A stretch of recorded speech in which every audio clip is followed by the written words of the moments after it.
Hello and welcome to episode 116 of A Gamer Looks at 40. I'm Bill Tucker, and with me today is a gentleman who has made himself a name on YouTube by doing what he loves and talking about what he loves. And these are the type of people I enjoy talking to because y'all got history. I am here with Chase of the Retro Gaming Guy YouTube channel. What's going on, man?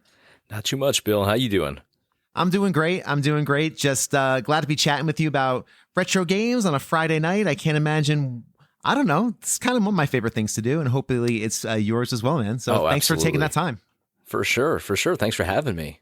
Yeah. So just for those who may not know you or know your work, I'd love for you to share a bit about what you do online, what you do on your YouTube channel, some of the other projects, and we'll just kind of roll from there. Sure. Yeah. So I started Retro Gaming Guy. Actually, it was a previous name before that for about a year, and then I changed it to Retro Gaming Guy. And honestly, I might change it again. I'm not sure, but I've always been pivoting on YouTube a little bit as things that I do kind of change over the years. I think that's a big part of it. You gotta stay interested yourself, and my interests, they're very much the same as what they were when I was 8 years old. But I throw new things into the mix. But it's based around retro gaming. It's based around tech. I do a lot of tech reviews. Everything tech related seems to tie into gaming a little bit. And then I've branched off into other things. I'm a big fan of pro wrestling, more so the old school stuff. And I found myself in a position where I got to become the producer for Marcus Buff Bagwell with his YouTube channel. And now I'm co-hosting a live stream and podcast with him as well. So yeah, one thing kind of leads to another. And then you pivot with YouTube to keep it fresh and interesting. And I don't know. I feel like I'm along for the ride sometimes. You just hold on for dear life and hope it takes you in a cool place, and it definitely has. Yeah, man, it absolutely has. And your stuff is really fun and interesting. I dabble in the world of emulation. I'm going to talk a bit about that further on as well. Absolutely. But it's always cool to see all the new mini PCs that you showcase and just how the tech is advancing so incredibly fast. It feels like in that spectrum. And we're going to talk a bit about retro, about your work in the in that space. But Sure. Man, it's really cool just seeing you do that work there. It's fun to do it, and that's the key to anything that you do. I think it's just to have fun with it. I'm lucky that it's kind of become my job, but I don't treat it like a job in that I want it to always be fun. And as soon as it loses its, anything that starts to become like tedious, or there's tedious stuff about editing and all that, of course, but the subject matter, if it ever becomes not fun anymore, you got to pivot, you got to do something else, because your audience, their job is to listen to you, watch you, and they're going to pick up on anything that, you're not into 100%. Yeah, people are really savvy in that way. And I think we all are as we are becoming more and more media literate. We can usually tell if something's not genuine. And there's definitely a genuine nature about how you approach your show, your inclusivity, just how it seems to be very much so, hey, come on and talk. You were very kind to let me jump on there, especially with your work with Perfect Storm and all these other different creators. You really do have this very cool open door policy, and it shines through in a lot of your work. So kudos to that, man. Appreciate that. Yeah, I saw so many people that weren't that way, and it always kind of bummed me out. So to be able to embrace other content creators or just other individuals in general is really fun. So I really enjoy doing that. Right on, man. So I'm going to take it back to the beginning, because that's kind of what I like to do on this show. Sure. What was your first foray into video games? When did you first get into the hobby? What was your first kind of touch point with gaming in general? First game I remember playing was, I might have played, Pac-Man or something like that before, right. But the first solid memory I have was Cruisin' USA in the arcade. And it was a side-by-side unit, so you got to race along with, I raced with my dad back then because, that's who I happened to, that's who brought me there. And that's my first memory. And this particular arcade was really cool about switching it up. So when, I think Cruisin' USA would have been like 94, 95, when Cruisin' World came out, they upgraded and updated. So that was replaced in the exact same spot. So it was cool that, as soon as that came out, it was available. They swapped out USA, and I started on that. So that's probably my my early, my first memory anyways, but it's always arcade for me. I didn't get into home consoles until years later.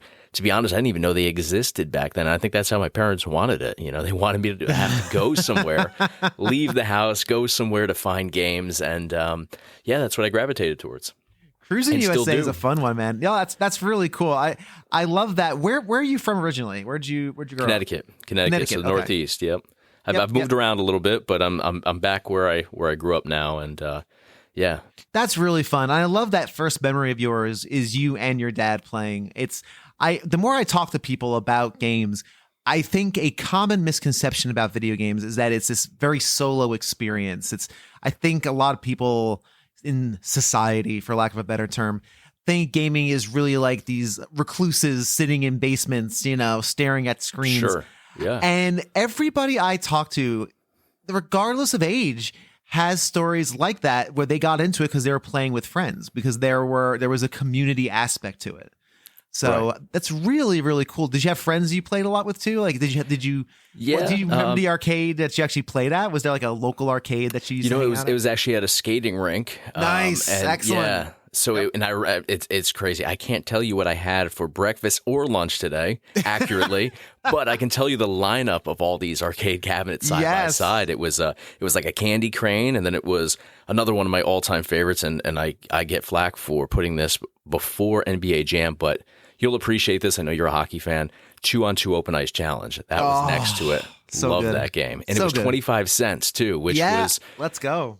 That's where you end your day, because you always have that loose quarter at the end, so you can pump that in and you can play, at least one period of hockey if it's if you're down to your last quarter. So it was that one, and then it was my all-time favorite game ever, Gauntlet Legends. Nice. Yeah. Good game. Yeah, for sure. Then it was the Area 51 Maximum Force Dual light gun cabinet. Ooh, nice.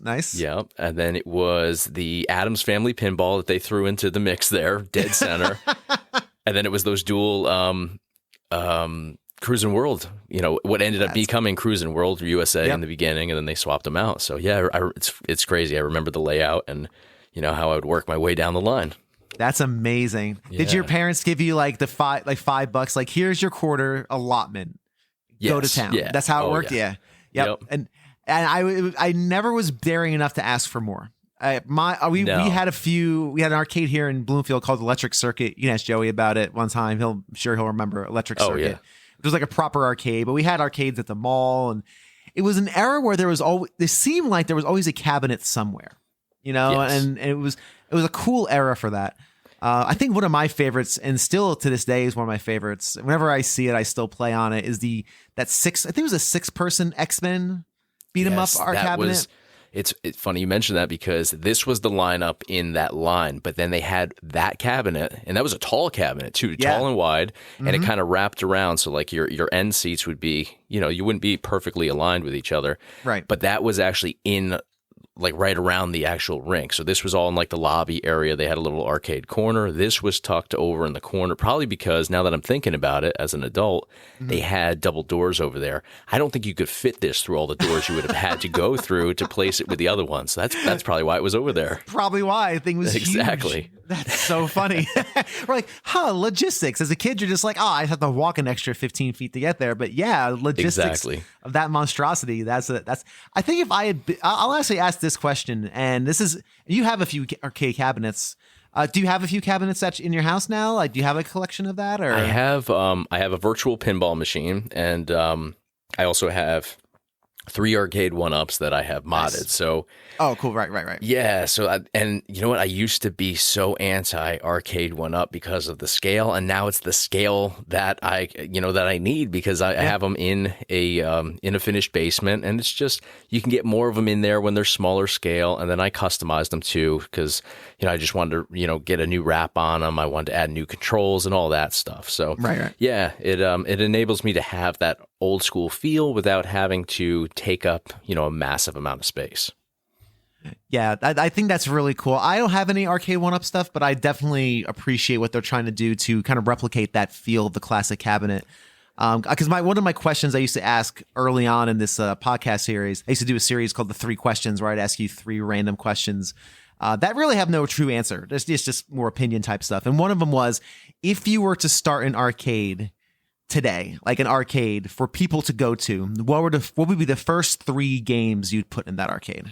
Oh, that's such a tough question. There's so many games to narrow it down. And for me, I'm always into like the weirder games, like the ones that weren't super mainstream. Like I said, 2-on-2 Open Ice Challenge. I don't know many people that would put that over NBA Jam, but I would. Right. You might, but so I would say probably NBA Jam you have to have in there because I'm putting out stuff that isn't necessarily what I would run to, above other things, but you want it to appeal to the majority, right? So I say NBA Jam, you got to have a Pac-Man in there, even though it's not the sexy cabinet for most people, but you got to have it. There's no legit arcade out there. Even if we're talking about a modern day one, they have to have Pac-Man in there, in my opinion. Yeah. So you got to have that one, and then you got to ruffle feathers. So I got to say Mortal Kombat, even though I'm not a big Mortal Kombat guy. I've always gravitated towards Tekken. But again, it's not for me. You got to put it out for the majority. That's fair. Now, which original Mortal Kombat or 2, 3? I would say, so my memories are Mortal Kombat 2. Yeah. But I mean, they're all good. It's tough to. It's a toughie. I would probably say Mortal Kombat 2. I was never a big fighting game person, but sure. If I were to pick among them, I think 2 would be the one I have probably the most nostalgia and heart for. Yeah, that's what I remember playing. It was Mortal Kombat 2 for me, but I was terrible at it, so I gravitated towards Tekken, where for whatever reason I was much better. That's always been my preferred one, but I think the majority would go with Mortal Kombat. I love that. That's cool, man. That's a solid starting 3. That's a solid. I'm going to that arcade. That sounds great. For sure. I am in. When we started talking a bit about the community around games of that era, and I started asking this question, but then we got a little sidetracked, which is totally fine. Did you have like friends that you played a lot with in the arcades? Did you have like a friend group that you were with, or was it more like with your family?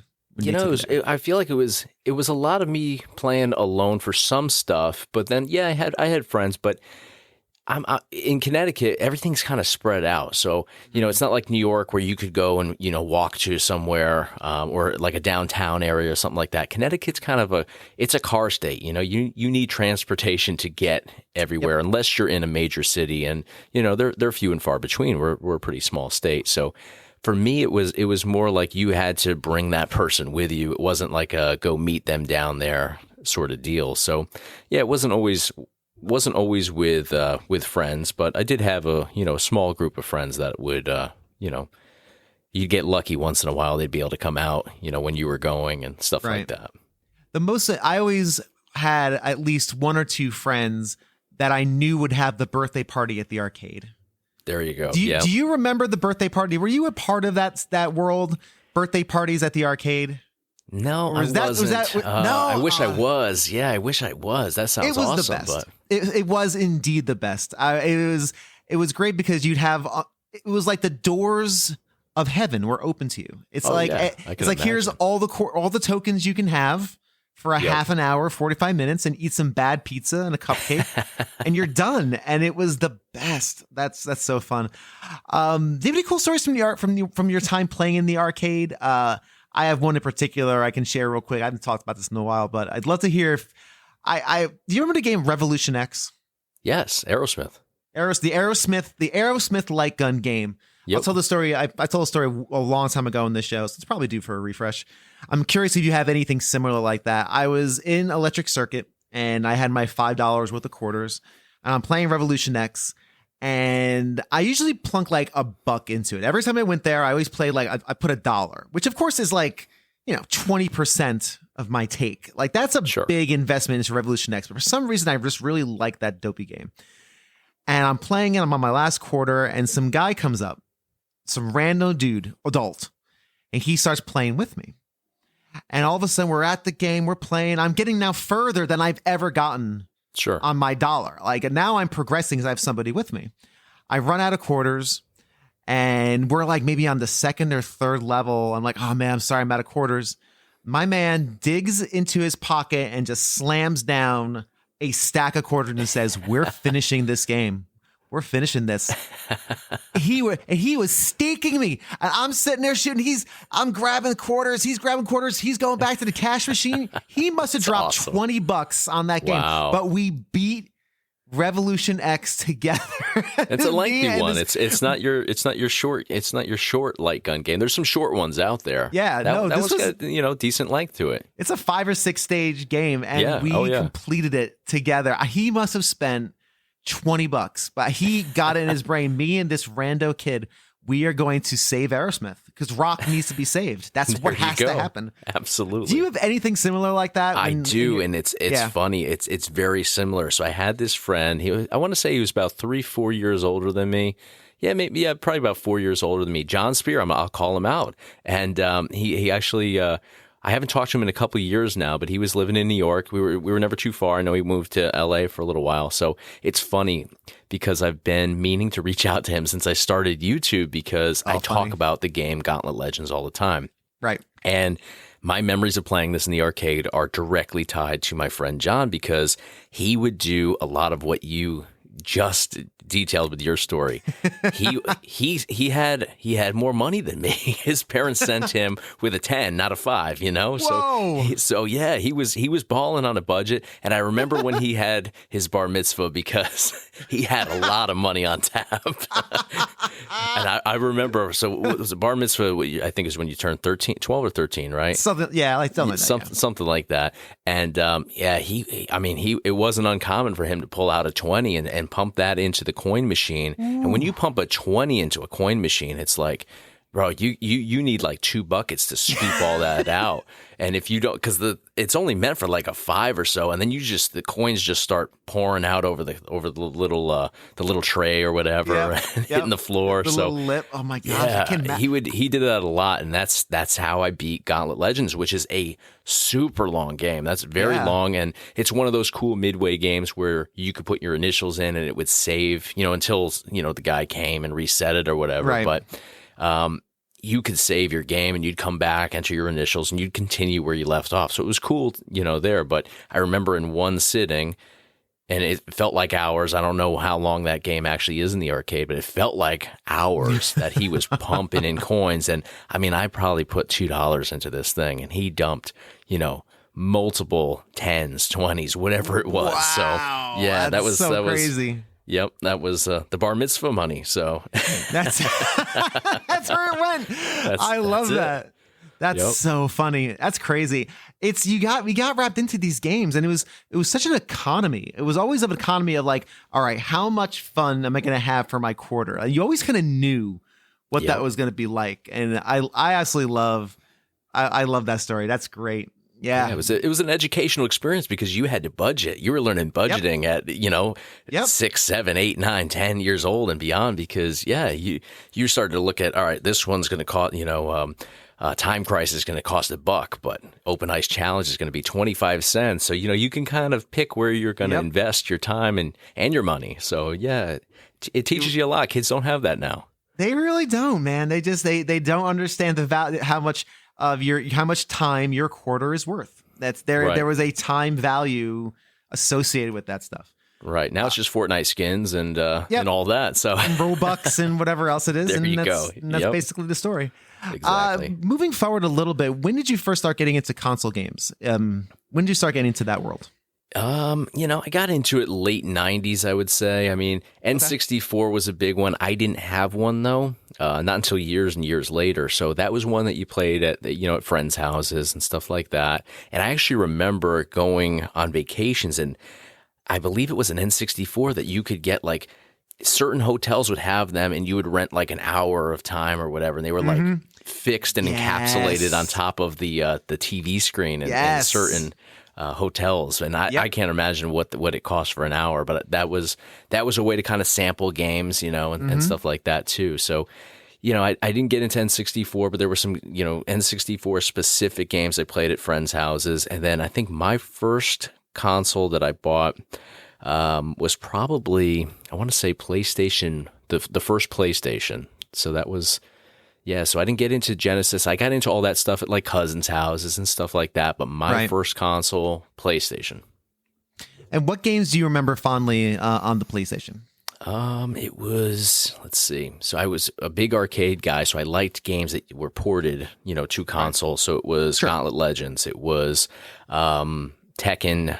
It would have been Tekken 3 then. NFL Blitz. What else was there? NBA.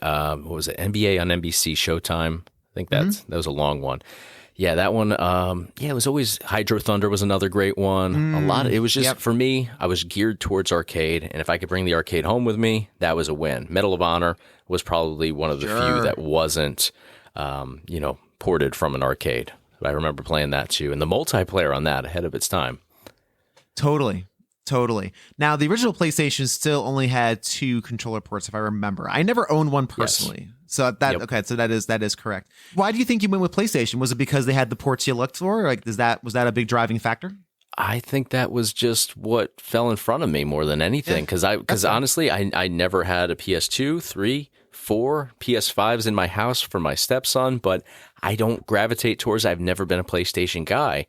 I actually switched to original Xbox when that came out, and I stayed with Xbox, for the last 20, over 20 years. So that's been it's funny that PlayStation was the first because I'm not geared towards PlayStation at all. Interesting. That's fair. Yeah. And these days the lines are so blurred anyway. They are. It doesn't matter at that much anymore, really. But in those days it did. Were you a big Halo guy? Very big Halo guy. Yeah, That was the first big game that I got into for original Xbox, and then Halo 2 as well. And I've pretty much stayed on. I think I've played all of them, beaten all of them. But yeah, that was I love that franchise. There were a few games there that weren't great, but the first 2 for sure are among my top 10, favorite games. That's awesome. Did you play a lot of multiplayer? I remember playing multiplayer with Halo 2. I remember the first one just being obsessed with it, and I had to get through campaign mode, and I was, dedicated to getting through that on my own. So no, I didn't play the original one much with multiplayer, but Halo 2 for sure. And I think that's the one where they brought it into like the live and all that stuff, started to get big, and that was at the forefront of all that. No, absolutely. You're right. And I was never a big Xbox person again. I didn't ever played Halo. So for me, that's a world. I will definitely do a Halo series at some point on the main show because it was such a formative thing for a lot of people, especially in the world of multiplayer and LAN parties and all that. So absolutely. Yeah. Yeah, man. You should do something where you're maybe jumping onto YouTube playing for the first time.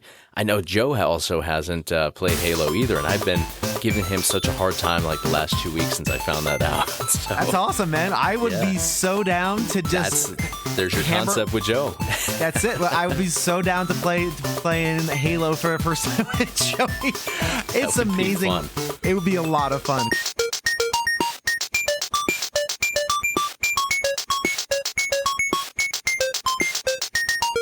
It is time once again to thank my amazing patrons, starting with Terry Kinnair, Games with Coffee, BT Goebbels, Julian of the Stage Select Podcast, Seth Sergil of the All N Media Network, Tim Knowles, formerly of The Elitist, The Let's Play Princess, Greg Seward of the Player One Podcast and Generation 16 series of videos, Philip Becker, and the one and only Pete Harney. If you'd like to join these wonderful people in supporting the show financially, mosey on over to patreon.com/A Gamer Looks at 40. Check out the tiers and sign up today.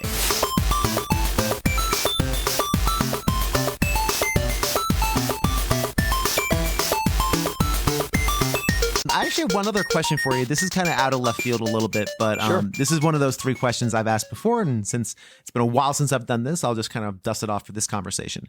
So here's the question. You have the ability to create a new game in a video game franchise, like a brand new game. This game is going to be good. All right. It's not like a monkey's paw situation. However, in order to create this game, to conjure it from existence, you have to kill an entire franchise. Ooh, wow. In order to store up the kinetic energy to will a game to existence, you need to destroy the entire franchise. There are 2 rules to this hypothetical situation. Rule number 1 is that the franchise has to have at least 3 games in it, and DLC does not count. So if you, let's say I'm going to get rid of The Last of Us to bring back, something else. The Last of Us only has 2 main entries, so remakes and DLC doesn't count. So the series has to be pretty established. Okay. And secondly, and most importantly, everyone knows you killed the franchise. Everyone knows you. They know that Chase from Retro Gaming Guy killed Kingdom Hearts, and they know they know your social media. They know where your online presence is. So you have to deal with the fan base of the franchise you were destroying. So Chase, I said it to you, and I'll give you some time, and I'll edit it so it sounds like you had an immediate answer if you want. What game do you create? And this will be a good game, right? It's not a monkey's paw situation where the game's terrible and you've just now like Twilight Zoned it. What game do you create, and what franchise do you destroy to make that game possible? And the game that I create is an extension of a already established franchise. Correct. Okay. Yes. Oh man. That is tough. That is tough. Well, I feel like this is a boring answer, but I guess I'll make it exciting when I go to kill a franchise that's so well established. But fantastic. I'm a huge Gauntlet fan, and I like the old school, the old school original Gauntlet all the way through to Legends, and then they had Seven Sorrows, and they actually had one that I haven't played that was released on, I think, just Steam, maybe like 10 years ago or maybe 8 years ago, something like that.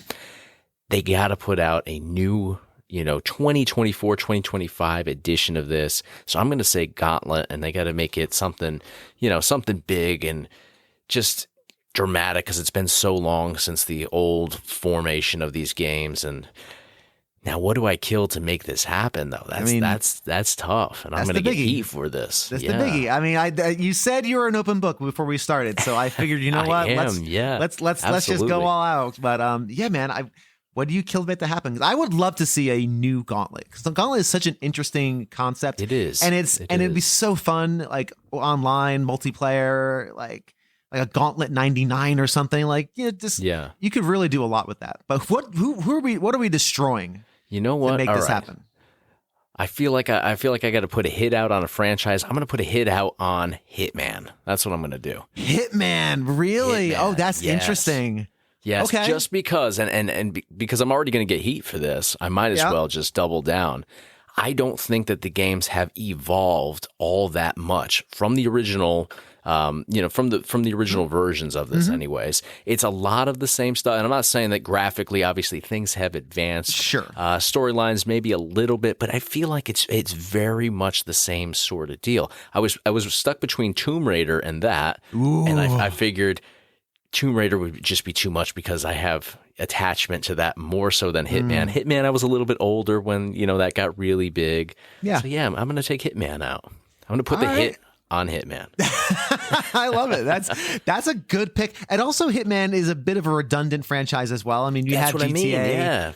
Yeah. But Hitman has its own charms, but that's a good one. I like that. That's a good answer. Excellent, sir. Well done. I feel like I kind of, strategized with that one, because I feel like it's got a fan base that, isn't really shouting from the rooftops how much they love it. It's not like if you take Halo out, I mean, people are going to come to your home. I feel like it's a little safer. I had somebody that was always my strat on that question is, what can I get rid of that I'm not going to get a lot of blowback for? That's really redundant. And I think Hitman is definitely one of those that you could definitely do that with. I had someone answer Pokemon once.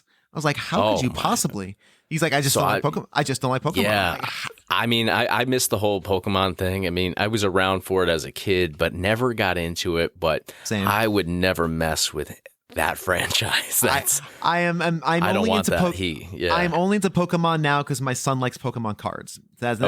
So now by proxy, I like Pokemon, and now I'm constantly barraged on YouTube with creators opening packs of Pokemon, and I just watch it because it's fun. They spent the money and I didn't, and it's fun and exciting. Kind of transitioning a bit into your work on YouTube, man. So why did you get started on YouTube? What was your first forays into that arena? Obviously, your channel has been very successful over the years, and you've been doing a lot of stuff. I'd love to hear a bit about your content creation and how you got started in that world.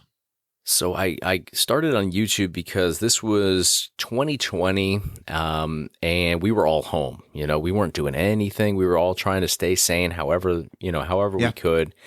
And, games was a part of it. My stepson at the time, I forget, what age he would have been. This is now 4 years. So maybe he's 8 years old, something like that. So he's getting into games. And I think it was pushed forward a lot more because of the fact that we were all home and we couldn't go out and do much. We were all social distancing and all that.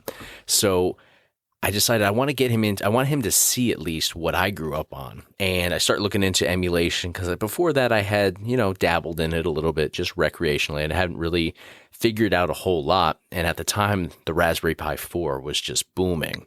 So I got into Raspberry Pi 4 and RetroPie on the Raspberry 4, figured out how to add games. And, then I start dabbling in, all right, how can I make this the coolest looking interface possible and all these different things. And as I start to navigate this with, not a great background in tech, I start going in into YouTube and looking up tutorials on how to navigate through this stuff. And I'm realizing that it's really advanced tech people that are covering this stuff. And they're starting from like step 10 to 20. They're not covering like the basics. So as I started to do trial and error and figure my way out, I figured, what, let me do a YouTube video. I had no background in this, no idea how it even worked, just doing it on my iPhone. And I start doing these really terrible tutorials, but the audio's trash, the video quality. I'm not on screen. I'm just like, basically the camera's on my computer and I'm just trying to show people how to do this. And I'm just breaking it down in, the lamest possible way so people understand it. And I was getting good feedback. Nobody showed us how to do it this way or talk to us, in a way that we could understand and comprehend it. So that was the start. I was just doing these really rough tutorials to try to share my results after probably 2 hours of pulling my hair out, how to put all this stuff together. So it started with tutorials like that. And I just kind of, had no aspirations to become a YouTuber. That was the furthest thing from my mind. And then, I don't know, one thing led to another. And now I'm producing YouTube channels for people. It's crazy how things, and evolve. And a short time period. Like you're talking, about what, 3 years, I guess, or 4 years maybe? It was about 3.5 years from 0 to 100,000 subscribers. And then that, it's been a couple months since I hit that. I think I'm at like 108,000 now or something like that. So relatively small window of time. Yeah.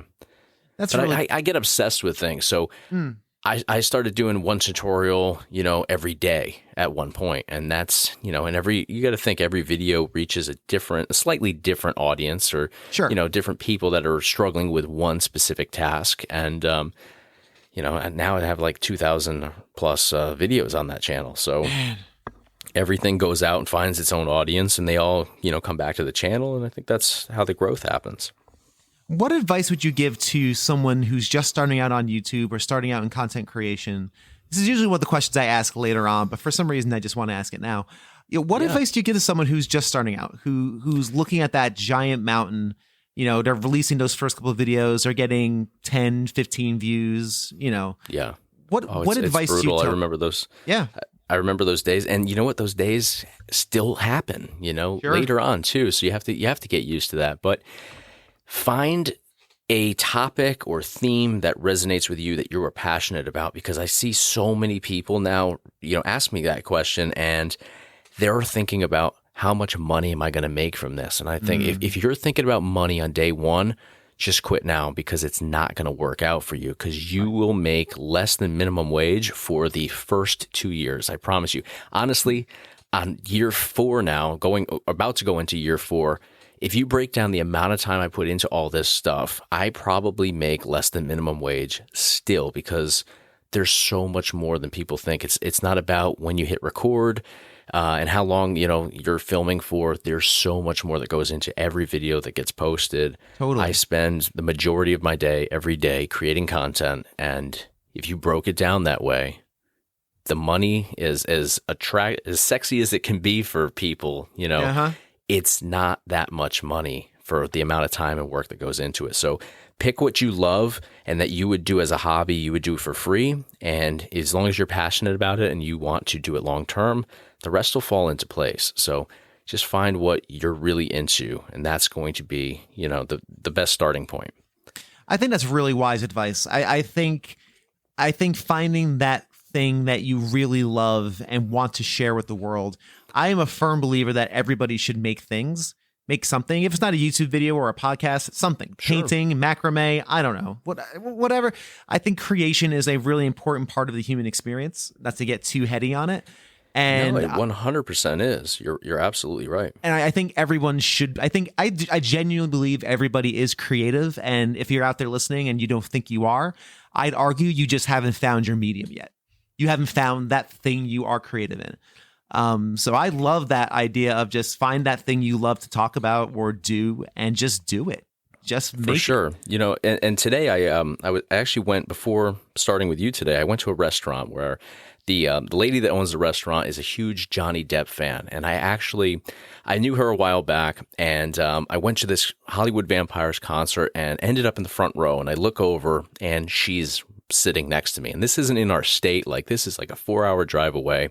And so I got acquainted with her, who owns this restaurant 2 minutes down the road. And tonight I saw her there, and she tells me Johnny Depp's got this he's got this brand new gallery in New York City that's opening, I think, next week. So I'm interested because I'm a fan of his films and his everything that he's pretty much touched. And I go on the website tonight, and it says on there, the big banner across there is, "Don't be bored, create." And that ties directly into what you're saying, and I love that. It just instantly jumped off the screen at me. That's cool.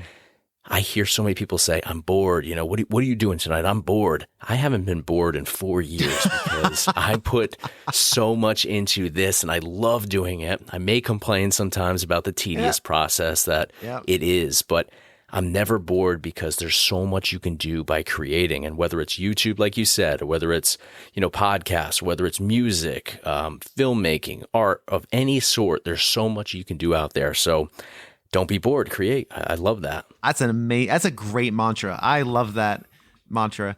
I have a sticker on my work laptop that reads, "Get dumb ideas and make them awesome."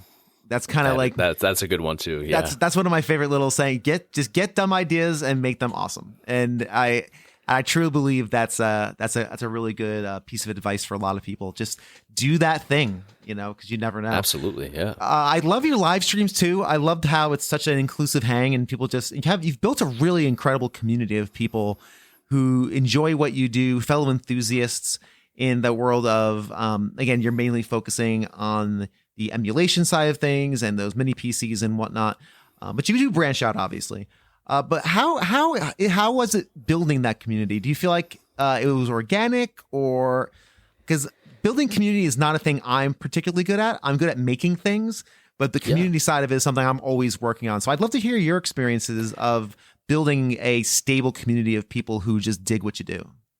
Yeah, you know what? I wish I could say that it was intentional. I had no idea I was creating it for 4 years. But yeah, it fell into place. And I'll tell you this, a little cheat code for anybody that wants to get into YouTube. I started with this thing called premieres. And basically it's just kind of celebrating. I refer to it as celebrating the release of a video. And it doesn't have to be like your best video. It could just be a video. And what I would do is I do these things called premieres, where basically it gives people a notification if they opt into that when they subscribe 30 minutes before you premiere it. And it kind of just makes it like a sort of an event, if you will, rather than just like a blanket. It posted at 9:37 tonight, and whoever happens to see it tunes in, they watch it by themselves. Yeah, and you're just watching it as you would if you just jumped on YouTube and clicked a video. You have no connection to anybody else that's watching it. And with a premiere, because it's kind of a mini event, you get kind of like a live chat sort of vibe in there, where anybody that is ready to watch this from half hour before to when it starts, and throughout the whole process of viewing this for the first time, they can all have this, what I think best would describe it as an open forum. They can talk to each other. And for 4 years, I've always done this just because I didn't, I just thought that it can't hurt. It can't hurt to offer this premiere. And if people don't want to watch it, they don't watch it. You have nothing to lose in this. And what I gained was people that have become friends from tuning into the premieres to now, where it's like, I don't even think they care about what I'm posting. I don't even think that they could just have the whole thing on mute just because they want that forum where they can talk to their friends. And it's like, that's cool. You know, John will come in and say, hey, what's up to Sam? And Sam comes in and he's, oh, how did the interview for Tim go last week? You know, like, that's cool. It's really awesome. And that's totally organic. It just happened. I had nothing to do with it. I was just, you know, the attraction, if you will, that they happen to gravitate towards. So yeah, it's crazy. It's people ask me that all the time. How can you do that? I'm like, just offer premieres, I guess. I mean, that's cool. That's how it fell into place. Yeah, that's a great tip. And I there is something to be said for that communal experience of enjoying something. You know, there is something fun about experiencing that. And your live streams have been a lot of fun too. When did you start doing the live stream? Was it around the same time as the YouTube channel, or has that been like an offshoot? No, I got into lives so late because, you know, originally I never wanted to actually be on screen. I just, you know, I never aspired to do this. I didn't want to, you know, I think a lot of people sometimes get into YouTube because they want to be a star. They want to be Logan or Jake Paul. They want to be Mr. Beast. And for me, it was the furthest thing from that. I didn't even want to be on screen. And the only reason I transitioned to being on screen was I felt I hit a wall where people just didn't have anything to relate to other than what you were doing. And, you know, I figured, you know what, if I kind of give them, you know, they're getting to know my voice and, you know, little stupid quirks or, you know, little jokes that I would throw into things or smart ass remarks and stuff. And I was like, they just don't have any relatability because they don't know who's behind camera. So, you know, I jumped on camera and, I think it just gave people something more to kind of relate to. So, yeah, I think that's you know, a big part of it too. Sometimes, you know, you have to be relatable and all of that. No, totally, and I think that's a big part of that whole puzzle for sure. That's why I like on my show, I like having dozens of people on every episode because I love having all the different voices, like all these different people combining to talk about whatever game or system or franchise I'm talking about. I enjoy that piece of it, like that collecting part of it for sure. Yeah, absolutely. Yeah. So I don't think I started the live streams until probably, I think it's only been a year now. So yeah, this would have been, you know, somewhere in the year 3, you know, timeline, I would say. Yeah. And yeah, it's funny because I don't have, like, you would think with 100,000 subscribers, I would have, you know, hundreds and hundreds of people in there. And that's not we don't promote them or anything. We just, you know, the people that tune in regularly tune in. They know every Tuesday, you know, I typically do a live, and now it's become a little bit harder to keep up with it. Sure. With my schedule getting busier. But, you know, they come in. We don't really promote it much. We do giveaways. We have different people come on, and I don't choose, you know, big name guests necessarily. I choose people that I connect with and that I think we'll have a good conversation with. So it's kind of, you know, a cult following, I always call it. That's cool. That's really cool. What are some of do you have any fun stories or cool stories of your community coming together for a certain purpose or reason? Or because again, you have a really great group of people, and I'm just curious if that's ever kind of happened. Yeah. You know, it's unfortunately not it's not a super positive story, but I'll touch on it because it showed me the power of this and how amazing the community is. You know, we had another content creator. He was small. He was just starting out. He started as a viewer. His name was Josh. He started a channel called Broke Daddy Gamer, and he started out, you know, watching videos for years. He was, you know, one of the guys that came in, and he was there a half hour before a video would actually premiere. As soon as the premiere, you know, was available, he was in there chatting with people. He's a big part of the community. Yep. And, you know, he always would talk about, you know, I'd like to do this someday. And we all urged him to do that. And he finally did.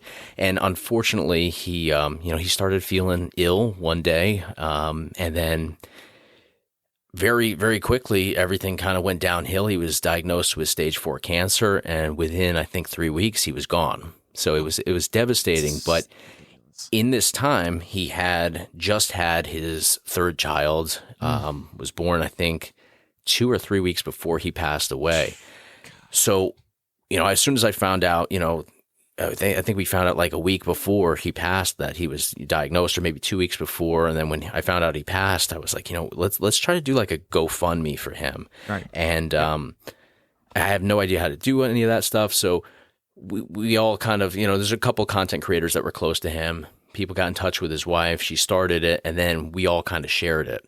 And we were able to raise thousands and thousands of dollars. I forget what it ended up with, but it was last I saw it, it was like $6,000 or $7,000, to help the family. And then there's another channel out there by a guy named Patman, and Patman has been a part of the retro gaming community for a long time. He's a quadriplegic. He, had some health issues, and actually Retro Rob, who's another amazing content creator, reached out to me. He told me about the situation because, keep in mind, I've watched this man's channel always from afar. I had actually talked to him many times without realizing it was him. And so I had this connection to him without even really knowing that I had this connection to him. And long story short, he's in and out of the hospital. He's still in the hospital. And we decided that we were going to do a GoFundMe just to kind of help with his medical expenses, because his job was YouTube. Now he's in the hospital for over a month. He doesn't have ad revenue anymore because he's not putting out new content. Right. So it takes a major hit when you're not, creating anymore. Totally. Yep. So with that, they, we set a goal that we thought was kind of really high. It was $10,000, and we hit that in a week. And it's sailed past that, and now, other content creators have kind of rallied around him too, and it just shows you the positive effects of YouTube. You don't hear about that. You hear about, the negative stuff out there, but this was a really cool way to see that we could do some good with this audience, with this platform, and we did, and it was awesome. I love that. And I promise you I wasn't setting you up, because as I was asking that question, I was scrolling through videos and I saw Broke Daddy Gamer. I'm like, oh, I promise you I wasn't setting you up for that. But I'm glad we got a chance to share that, because you're right. It's a testament to what this platform can do. And I think you hear a lot of negative stuff about YouTube and creators, and because that's the stuff that sells, that's the stuff people click on. That's just the nature of the world. Sells. You're absolutely right. Yeah. Exactly. And so I love highlighting those stories. And I'm so glad you're able to share both of those. I remember both of those, honestly telethons, but that's the closest it's funny, that's kind of what they were. Yeah. And we did it in a way though that where we got to talk highly of these individuals, Pat's doing well now, luckily. Great. Awesome. Everything seems to be, heading the right direction. He's still in the hospital, but he's getting better. He has little setbacks here and there, but we did it in a way where we could tell fun stories. We could, have an uplifting sort of vibe to it, because that was one of the things that we talked about before we did this. We were like, I don't want this to be, a cry fest. I don't want this to be, a downer, because you're going to lose people. And that's not what it's about. And that's not what Josh would have wanted it to be about too. Right. It's a tragic story with him. And it was devastating on so many levels, but he wouldn't have wanted people to be, sitting there with tears in their eyes. So we tried to talk about positive things, and it came off that way, which was really cool that we were able to pull that off. And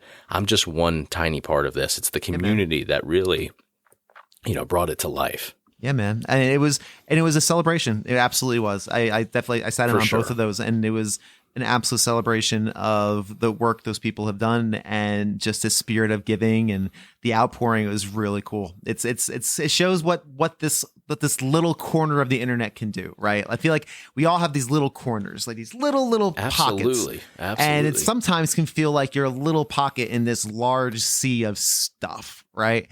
But when things like that happen and you're able to contribute on even that micro level and really impact a person or a family, it just shows how much people can do and the power of community.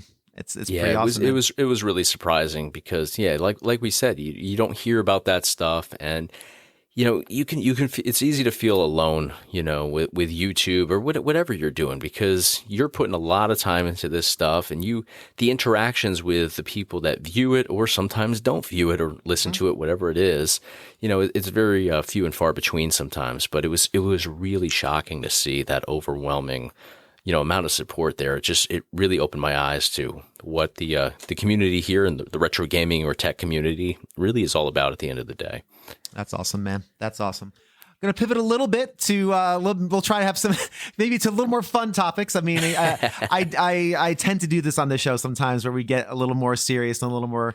But again, I'm really glad we can highlight that stuff, man, because it's important. Yeah, it doesn't get talked about. It definitely is, and it's fun to see where organic conversation like we're doing takes us. You know, so I'm always along for the ride wherever we go. Awesome, man. Well, I would say so. How did you also? So obviously you're very much so into the emulation side of the world. That's a big part of your channel. When did you start emulating games, and why? Like what drew you to that world? Because again, I know you're a big arcade fan. Was it because of that arcade fan and to start with like MAME and things of that nature, and then just move on to other things, or? It was, you hear about emulation, and I think that the big companies that are fighting it, and a lot of people that are passionate about original hardware, which I am as well. I have retro consoles here. I have, the arcade one-ups, but they're modded, so I feel like I've basically just used the shell and scrapped everything else. But right. You hear a lot of, well, people are just trying to download, games for free and sidestep, paying for them and stuff, which, that's an element to it for some people. But for me, I always wanted to get games on one of these arcade cabinets here. And I can't do that because I have an Indiana Jones and the Temple of Doom cabinet. I have a WrestleMania cabinet. They have a lot more games than just those on there. But I wanted to take arcade games, put them on a cabinet. I didn't care if it was original. In fact, I didn't want it to be original because I can't fit it into my home. Right. So that's why I got into emulation. They're not making these old cabinets anymore. And the ones that are in existence are massive, or some of them are rotting away because, WrestleFest, for example, that's as old as I am.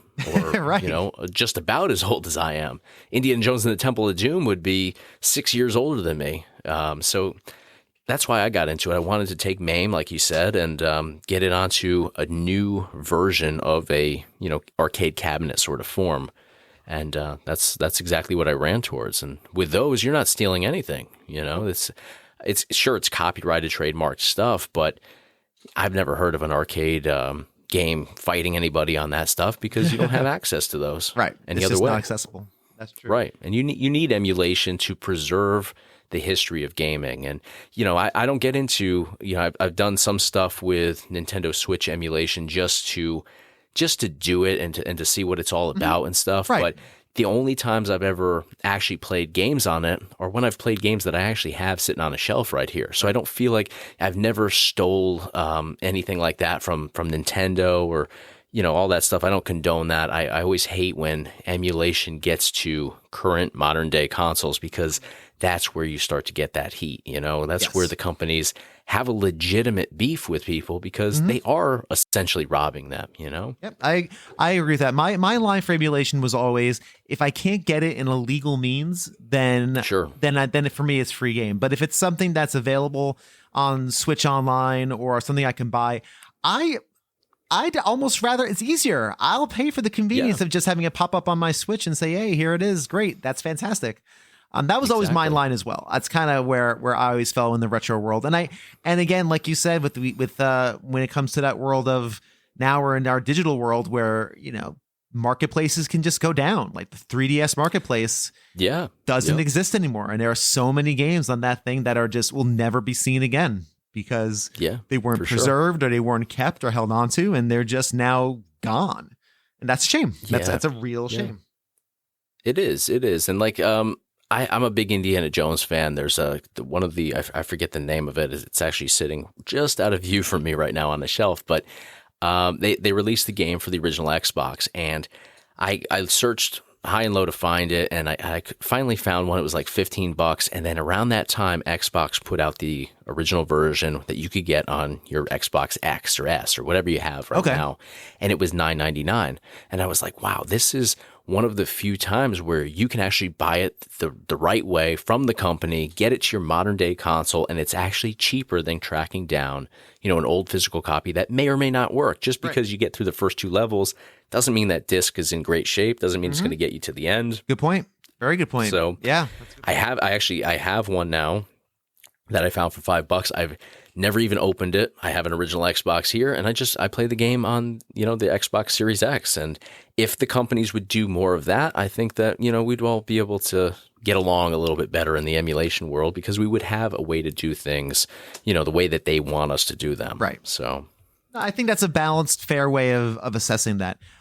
Sure. Do you in your collection? What would you do? You consider yourself a collector of sorts, or do you have consoles? I really don't. Okay. It's funny. I have parents that are attached to everything. Like they're not hoarders, but they have sentimental attachment to like every piece of paper over here. I don't want to throw it out because I might need it. I don't have that, and I think it's because I fight them and their generation where they hold on to physical items, Everything. and I don't. I could leave in a backpack and, as long as I have my computer, and the only reason I need the computer is because it probably has files that I haven't released yet for videos and stuff like that. Other than that, I travel light, man. I don't have attachments to much of anything. I am not a collector. I don't have that gene. I sometimes with collectors ask, like, what's your favorite piece in your collection? Do you have, because you do have some stuff, like what would you say? I have stuff, yeah. What would you say your favorite piece of your either video game collection or other collection, maybe wrestling related? What would you say your most like that pride, not necessarily the most expensive or worth, the one that means the most to you? Yeah, I'm looking around my room here. I've got some stuff that a lot of people have sent me. Like I've got some old backstage passes that are cool, but and some old wrestling figurines and stuff. It's stuff that's cool, but I'm not really attached to it. I would say I've got a painting that's in my background. If you ever watch my videos, it's usually cut off because I zoom in quite a bit. But it's a painting of Tony Soprano, and I'm a huge Sopranos fan. It's my favorite series ever on television. I'll watch it every single year. So I've watched all 6 seasons. Well, it's really 7 seasons, but all 6 official seasons, time and time again. But I have this painting, and a close friend of mine gave it to me. It was actually I had a dog that passed away about 1.5 years ago, and I told him about it. He knew where my vet was, and I was taking him in to, essentially be put down. And he showed up, didn't tell me he was coming. He showed up. He was there by my side through this awful, experience of putting the dog down. And I have kids too. So, you have that element that, has a big impact too. And, he came with me, he sat with me for this whole, awful experience, and we walked out. And, I'm devastated. Of course, I've had this dog since I was 18, and I'm 34 years old, or 33 at the time. And he reaches into the back of his truck and he goes, I found this, and it made me think of you because you're a big fan. And he gave it to me, and I've had it up ever since. And I'm not attached to the physical painting or the picture, or the frame, or any of that. I'm attached to, my connection to my very close friend that, showed up for me unannounced to this, tragic sort of day in my life. And, he brought this along that, just because it made him think of me because I'm a big fan of this. So it's stuff like that I'm attached to, the story behind it more so than the item itself. Absolutely. And that's kind of where I was going with it, because a lot of these things do have a certain amount of attachment to it. That's Sure. exactly the kind of thing I was thinking about. I'm a big Sopranos fan as well. I love The Sopranos. It's so good, man. I every once a year I get into a Sopranos YouTube loop where I just watch some like the scenes, and then YouTube keeps feeding me the compilations on YouTube. Yeah, and then now the algorithm feeds me stuff, and then I'm just like, oh man, this show's so incredibly good. That algorithm can be dangerous, man. It really is. It knows me better than I know myself sometimes. It is, yeah. I went down this rabbit hole, and I've talked about this before. I watched one Chris Farley video, and then it was like, you watch this, so you might like this. And I was like, I do like that. And I watched like 2 more, and next thing you know, I'm like the historian on everything Chris Farley. I watched every little mini documentary, and for months though, YouTube would just feed this to me. So it was like, you haven't been is like, and if I didn't click on it, I feel like they wanted me to go in that direction. They would send me like 6 more things. Like, you haven't been getting your Chris Farley fix. What's going on here? Are we not giving you the right stuff? You want this one over here? How about that one over there? It's like, I imagine the algorithm has just taken over my world here. I imagine the algorithm is like the oldie time, like guy who sells like watches under a trench coat. Like, hey, I got watches here. I got ties here. I got bracelets. What do you need? Do you got Just DVDs? opens up the trench coat and they're all just hanging Dangling, off of every thread. YouTube is the giant canal street of the internet, where it's just Exactly. whatever you want, man. Just come on and get it. Come on down. 100%. Awesome, man. Here's the question. All right, what's next? What's next for Retro Gaming Guy? What is down the pike? It's tough. Yeah, I'm at one of those points, man, where Okay. I'm like, what is next? You know, because I've people ask me all the time, like, how do you have 100,000 subscribers and your live streams only have, 100, or, sometimes we've gone in kind of unannounced and we've had, 40, 50 people in there. And I always liked it intimate because I can engage with everybody. But people always say, like, maybe this guy bought his subscribers. Maybe something fishy's going on here. And it's because I've pivoted. So like I talked about the tutorials early on, I changed from tutorials. I went into original hardware and I got away from emulation entirely. And then that threw me down the reseller market and I started, covering content there. So I feel like every year I've pivoted and I'm so far away from where I started. So you have people that you've accumulated along the way for different topics that you've really dove into. And now I've been doing this review stuff for a while. I really enjoy doing that stuff, but I want to do more. I want to try to tackle something else. And I have some other opportunities in front of me with a little bit more tech and less gaming. So then it's like, all right, do I maybe transition more into like a broader tech sort of space?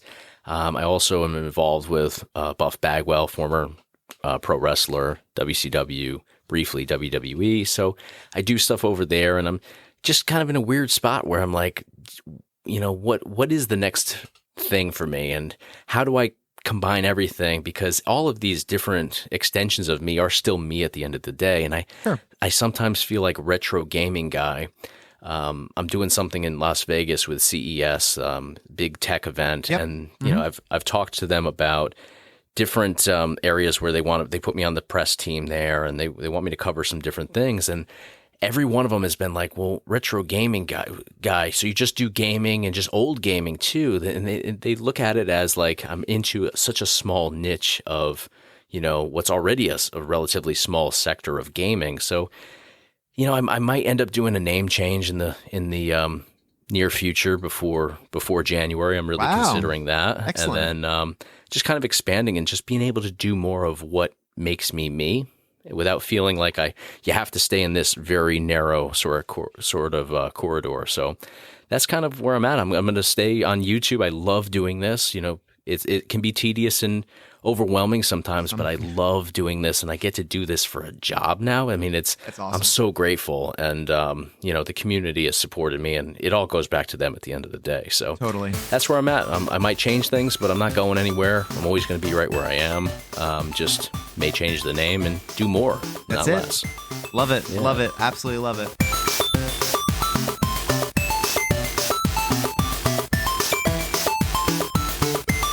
Thank you so much for checking out this edition of A Gamer Looks at 40. If you enjoyed this episode, there's a whole bunch more out there on the internet waiting for your listening ears. Just go to agamerlooks4040.com and check out everything we have on offer. Thanks again to Chase for joining me for this conversation. Thank you for listening. And until next time, just be kind to yourselves and each other.